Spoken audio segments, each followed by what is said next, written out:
आज के इस वीडियो के माध्यम से एक और अपडेट बताने के लिए मैं आपके पास आया हूं। आप लोग बहुत दिनों से कमेंट कर रहे थे, तो मैंने भी सोचा कि आप लोग जब इतनी डिमांड कर रही हो तो मैं इसके बारे में जानकारी दे दूं।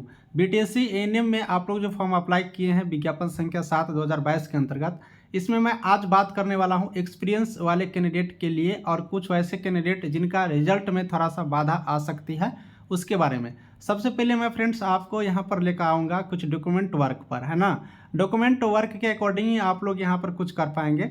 जैसे कि आपको यहाँ पर हम आपको दिखाने वाला हूँ। सबसे पहले एक चीज़ मैं बता देता हूँ कि कुछ ऐसे स्टूडेंट है ना, कुछ ऐसे स्टूडेंट है यहाँ पर जिनको कुछ एरर है, कुछ गलतियाँ हैं, ज़्यादा नहीं, कुछ कुछ गलतियाँ हैं। जैसे कि स्पेलिंग गलती, ईयर भरने में गलतियाँ, मतलब डॉक्यूमेंट अपलोड करने में गलती, कुछ कुछ गलतियाँ हैं। तो माइनर एरर वाले कैंडिडेट को, कुछ गलतियाँ वाले कैंडिडेट को बताना चाहूँगा कि आप लोग परेशान मत होइए। काउंसलिंग सबको होने वाला है ना। काउंसलिंग सबको होने का मतलब ये हुआ कि काउंसलिंग के लिए जो यहाँ पर 2 गुना कैंडिडेट को या फिर 2.5 गुना कैंडिडेट को बुलाए जाएंगे, तो उसके अंतर्गत जो भी कैंडिडेट आएंगे, चाहे उन सारे कैंडिडेट को डॉक्यूमेंट गलत हो या कुछ गलत हो, सबको बुलाएगा। जिनका यहाँ पर कट ऑफ पार करेंगे काउंसलिंग के लिए, उन सारे कैंडिडेटों को मैं बात कर रहा हूँ। सबको मतलब ये नहीं कि जो फॉर्म अप्लाई कर दिया टोटल को बुला लेंगे, उतना को नहीं बुलाया जाएगा। 2 गुना या फिर 2.5 गुना मान के चलिए, आप लोग 10,709 है तो 25,000 तक बुला सकते हैं अगर 2.5 गुना कैंडिडेट को बुलाते हैं तो। नहीं तो 20,000 22,000 के आसपास कैंडिडेट को बुलाएंगे। इससे ज़्यादा कैंडिडेटों को नहीं बुलाया जाएगा, इस चीज़ को देख लीजिएगा। तो आप लोग माइनर गलती वाले परेशान मत होइए। काउंसलिंग इसीलिए ही करवाया जाता है कि आपकी क्या गलतियां हैं, उस गलतियां को ठीक किया जा सकता है या नहीं ठीक किया जा सकता है, इन सारी चीज़ों को देखे जाते हैं। उसके बाद फाइनल मेरिट लिस्ट बनाए जाते हैं।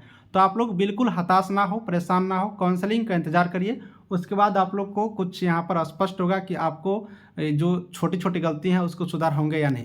मेरे अकॉर्डिंग और अभी तक मैंने जो देखा हूँ बीटीएससी में अभी तक में, तो वो माइनर एरर वाले को ठीक करने का मौका दे दिया जाता है, वो ठीक हो जाते हैं। बाकी डिपेंड करता है डिपार्टमेंट पर कि उनका जो गलतियाँ वो किस प्रकार के हैं, उस पर सुधार होने लायक है या नहीं, उसके अकॉर्डिंग आप लोग को होंगे। तो इस चीज़ का आप लोग ध्यान देंगे। ठीक, आप लोग समझ गए होंगे। अब मैं बात करूँगा यहाँ पर एक्सपीरियंस वाले। देखिए एक्सपीरियंस का लाभ किसको मिलने वाला है, यहाँ पर देखिएगा। बिहार राज्य के सरकारी अस्पताल में संविदा के आधार पर कार्य अनुभव के लिए प्रति वर्ष के लिए 5 अंक एवं अधिकतम 25 अंक दिए जाएंगे। किसी वर्ष के अंश के लिए कार्य दिवसों की संख्या में 5 से गुना करने के पश्चात 365 से भाग देकर निकाला जाएगा। यानी यहाँ पर यह स्पष्ट बात लिखा हुआ है कि बिहार राज्य के सरकारी अस्पताल में संविदा के आधार पर कार्य कर रहे हैं। देखिए सिर्फ संविदा के आधार पर है। यहाँ पर 2-3 प्रकार की नौकरियाँ होता है, जैसे कि प्रतिदिन के आधार पर, प्रतिदिन है ना, प्रतिदिन के आधार पर। जैसे कि कोविड के काल में, कोरोना के टाइम में प्रतिदिन के आधार पर रोज के हिसाब से यहाँ पर एएनएम कार्यकर्ताओं को रखी गई थी। उन लोगों को यहाँ पर संविदा नहीं मानेंगे, प्रतिदिन के अनुसार है। और संविदा के आधार पर मतलब ये हुआ, जैसे कि 865 एएनएम को ज्वाइनिंग किया गया, वो संविदा के आधार पर हुआ। 8,853 कैंडिडेटों को ज्वाइनिंग किया गया, ये संविदा के आधार पर हुआ।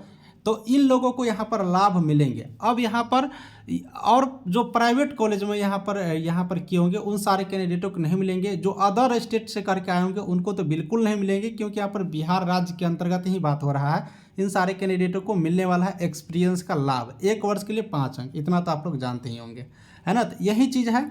और मैं स्पष्ट यहाँ पर बताऊंगा कि अगर आप बिहार राज्य के सरकारी अस्पताल में संविदा पर कार्य कर रही हो, अगर एक्सपीरियंस सर्टिफिकेट आपने अपलोड किए होंगे तो ही आपको एक्सपीरियंस का लाभ मिलेगा। आपके पास एक्सपीरियंस है और उस टाइम अपलोड ही नहीं किए, उसके बारे में आप जानकारी ही नहीं दिए, तो आपको लाभ नहीं मिलेगा।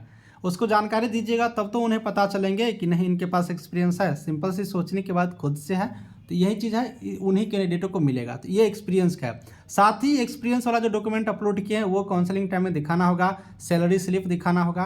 तो इसीलिए फर्जी का जो यहाँ पर कुछ कैंडिडेट बात कर रहे थे, तो फर्जी वाले एक्सपीरियंस तो बिल्कुल इसमें यहाँ पर नहीं होगा। फर्जी वाले पकड़ा जाएंगे, क्योंकि एक्सपीरियंस जैसे ही फर्जी बनाएंगे तो सरकारी हॉस्पिटल का फर्जी बना कर दे ही नहीं सकता है। कोई भी सिविल सर्जन सर जो होते हैं फर्जी नहीं बना कर दे सकते हैं, क्योंकि सरकारी है, उनको भी फंसने का डर होता है। दूसरी बार अगर दे भी देते हैं तो सैलरी स्लिप, फिर उतना दिनों का सैलरी स्लिप जो बिहार सरकार की एक वहाँ पर सॉफ्टवेयर है उसके माध्यम से दिए जाते हैं। तो ये इतना आसान नहीं है कि आप किसी हॉस्पिटल से किसी प्रकार के असामाजिक तत्वों में पढ़ के कोई यहाँ पर ये करके आप लोग बना लीजिएगा। इसलिए भ्रम में नहीं फैलना है, और आपको लगभग सारी बात यहाँ पर क्लियर हो गई होंगे।